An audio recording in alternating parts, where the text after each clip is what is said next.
कुछ important points हम यहाँ पे देखते हैं। एक पॉइंट हमने पहले भी डिस्कस कर रखा है, लेकिन फिर से इसको हम लिस्ट डाउन कर लेते हैं कि अगर आपको number of elements in A cross B निकालना है, यानी number of elements in Cartesian product of sets A and B निकालना है, तो ये और कुछ नहीं बल्कि number of elements in A into number of elements in B हो जाएगा। अब अगर आपको किसी सेट के नंबर ऑफ एलिमेंट्स पता है, तो अगर हम ये पूछें आपसे कि number of subsets of A cross B कितना होगा, तो हमें पता है कि number of subsets is nothing but 2 to the power number of elements in the set. तो ये 2 to the power n of A cross B हो जाएगा।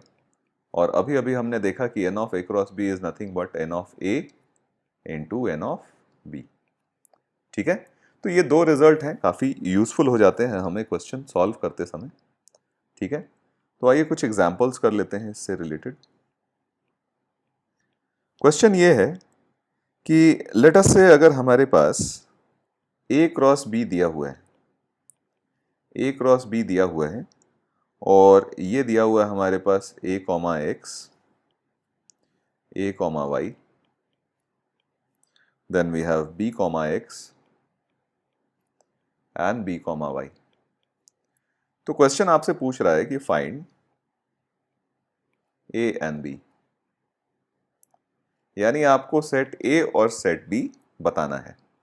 ठीक है, सिंस हम लोग कार्टेशियन प्रोडक्ट में जानते हैं कि ए क्रॉस बी में हमेशा पहला एलिमेंट सेट ए का होगा और दूसरा एलिमेंट सेट बी का होगा, तो अगर सेट ए को हम लोग लिखें तो इस ऑर्डर्ड पेयर में जो फर्स्ट एलिमेंट्स आ रहे हैं और जो यूनिक हैं वो हमारे सेट ए के एलिमेंट्स हो जाएंगे। तो हम देखें यहाँ पे फर्स्ट एलिमेंट ए और यहाँ बी और बी, तो क्लियरली हमारे सेट ए में जो एलिमेंट्स हो जाएंगे वो ए कॉमा बी हो जाएंगे। और सेट बी जो होगा हमारा वो बेसिकली सेकेंड एलिमेंट्स का सेट बन जाएगा। तो सेकेंड एलिमेंट हम यहाँ पे देख रहे हैं एक्स एंड वाई, तो बी हमारा जो सेट बन जाएगा वो एक्स कॉमा वाई बन जाएगा। ठीक है, एक और एग्जाम्पल इसी तरीके का लेते हैं। लेट अस से नेक्स्ट एग्जाम्पल है हमारे पास। क्वेश्चन हमसे ये पूछ रहा है कि if number of elements in A is equal to 3 and number of elements in B is equal to 2 and x comma 1 y comma 2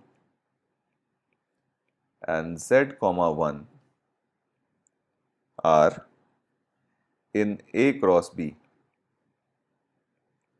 ठीक है, इस सेट में है are in A cross B, तो आपको ए और बी निकालना है। ठीक है, where X Y Z are distinct elements,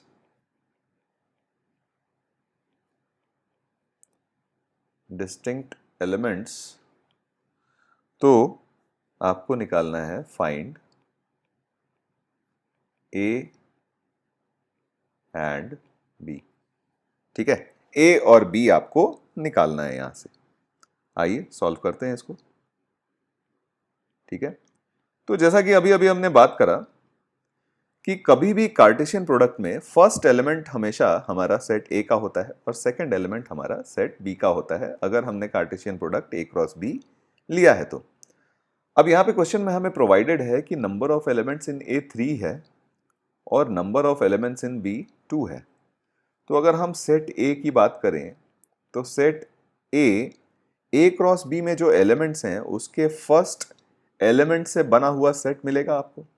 तो देखिए यहाँ पे आपका फर्स्ट एलिमेंट x है, यहाँ पे हमारे पास फर्स्ट एलिमेंट y है और फर्स्ट एलिमेंट यहाँ पे z है, और a में 3 ही एलिमेंट थे, तो जो 3 एलिमेंट होंगे a में वो और कुछ नहीं बल्कि x, y और z ही हो जाएंगे।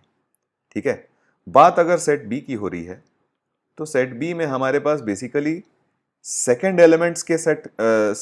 एलिमेंट्स से जो सेट बनेगा वही हमारा सेट बी होगा, और number of elements in set B हमारे पास 2 दिए हुए हैं।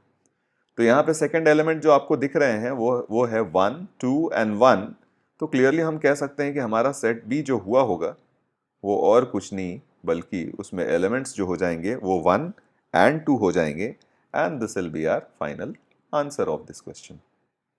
ठीक है,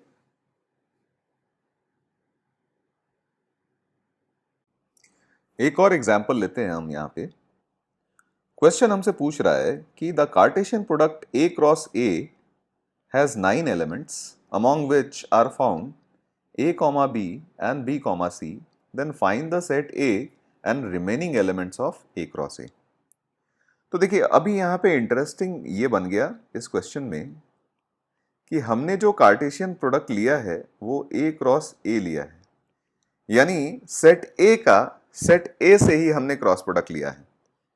यानी इस क्रॉस प्रोडक्ट में जो ऑर्डर्ड पेयर बनेंगे उसमें जो फर्स्ट एलिमेंट्स हैं वो भी हमारे सेट ए के होंगे और जो सेकंड एलिमेंट्स हैं वो भी हमारे सेट ए के होंगे।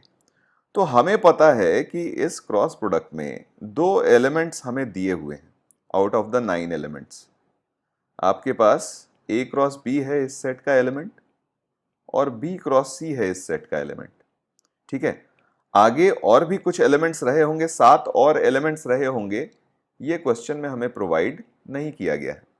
तो जैसा कि अभी मैंने आपको बताया कि ए क्रॉस ए में जो आप एलिमेंट्स बनाओगे कार्टेशियन प्रोडक्ट में, उसमें set of all the first elements इस कार्टेशियन मतलब इस ऑर्डर्ड पेयर के सेट ऑफ फर्स्ट एलिमेंट्स वो भी सेट ए के ही होंगे and set of second elements वो भी सेट ए के होंगे।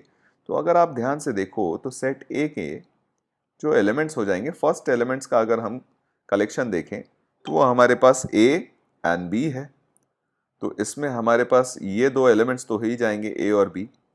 और खास बात इस क्वेश्चन की ये है कि जो सेकंड एलिमेंट्स हैं वो भी बेसिकली हमारे सेट ए के ही हैं। तो अगर ध्यान से देखिए तो सेट ए में हमारे पास ए और बी तो थे ही, अब सी एलिमेंट भी है, वो भी हमारे इसी सेट में लाई करेगा। ठीक है, और क्या ए के 3 से ज्यादा एलिमेंट्स हो सकते हैं? नहीं हो सकते, बिल्कुल, क्योंकि हम जानते हैं कि ए क्रॉस ए में जो नंबर ऑफ एलिमेंट्स होंगे वो number of elements in A into number of elements in A, और अगर ए में 3 एलिमेंट्स होंगे तभी जाके ए क्रॉस ए में 9 एलिमेंट्स बनेंगे। तो ये हमारा सेट ए हो गया। और अब आप अगर ए क्रॉस ए सेट को कंप्लीट करना चाहो तो इसमें ये दोनों एलिमेंट्स हमें पहले से प्रोवाइड करके दिए हुए थे, A comma B and B comma C. बाकी के एलिमेंट्स जो मिसिंग हैं वो हम लिख सकते हैं क्या क्या। ठीक है, ए कॉमा बी था हमारे पास, तो ए कॉमा ए मिसिंग है हमारे पास, ए कॉमा सी मिसिंग है हमारे पास, बी के साथ बी कॉमा ए मिसिंग है हमारे पास, बी कॉमा सी मिसिंग है हमारे पास, सी कॉमा ए मिसिंग है, सी कॉमा बी मिसिंग है and C comma C missing है। तो ये अब जाके हमारा कंप्लीट ए क्रॉस ए का सेट बनता है। और देखिए इसमें ये पूरे के पूरे 9 एलिमेंट्स हमारे आ गए।